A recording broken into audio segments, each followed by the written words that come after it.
மனிதனிடம் தேவன் காட்டிய அன்பு என் முன்னிலே மனிதனாக உதித்தது. மனிதனிடம் தேவன் காட்டிய அன்பு இந்த மண்ணிலே மனிதனாக உதித்தது.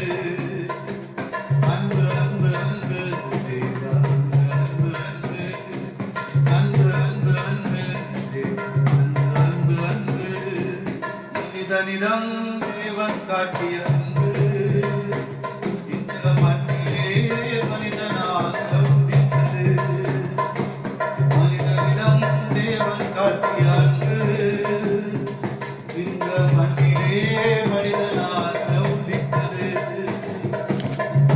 தேவன் தம்முடைய ஒரே பேரான குமாரனை விசுவாசிக்கிற எவனோ அவன் கெட்டு போகாமல் நித்திய ஜீவனை அடைபடிக்கு அவரை தந்தருளி இவ்வளவாய் உலகத்தில் அன்பு கொடுத்தார் என்று யோவான் 3ஆம் அதிகாரம் 16வது வசனத்திலே ஆண்டவருடைய வார்த்தை உரைக்கப்பட்டிருக்கிறது. அன்பானவர்களே, நம் ஆண்டவராகிய இயேசு கிறிஸ்து இந்த பூமியிலே மனிதனாக இறங்கி வந்தார். எதற்காக?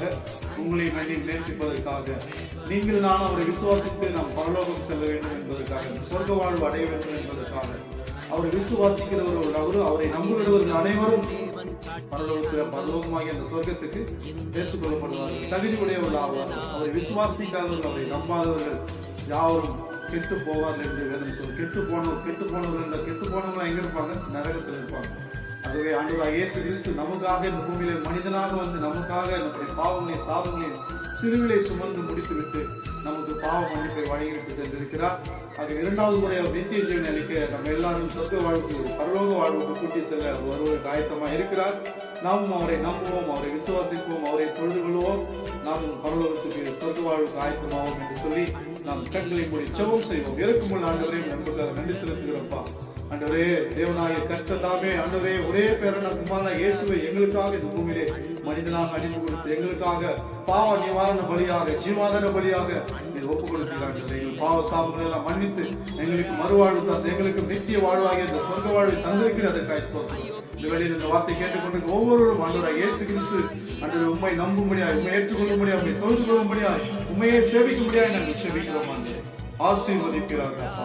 ஆண்டவரே, யாரும் ஆண்டு கெட்டு போகக்கூடாதுப்பா.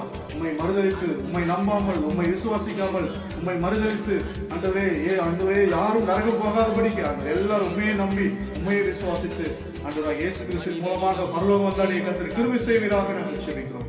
மீட்பர் இயேசுவின் நாமத்தில் துதி கன மகிமையில் செபிக்கிறோம். ஜீவனுள்ள நல்ல பிதாவே, ஆமென். God bless you. கர்த்தர் தாமே உங்களை ஆசீர்வதிப்பாராக. Glory to Jesus.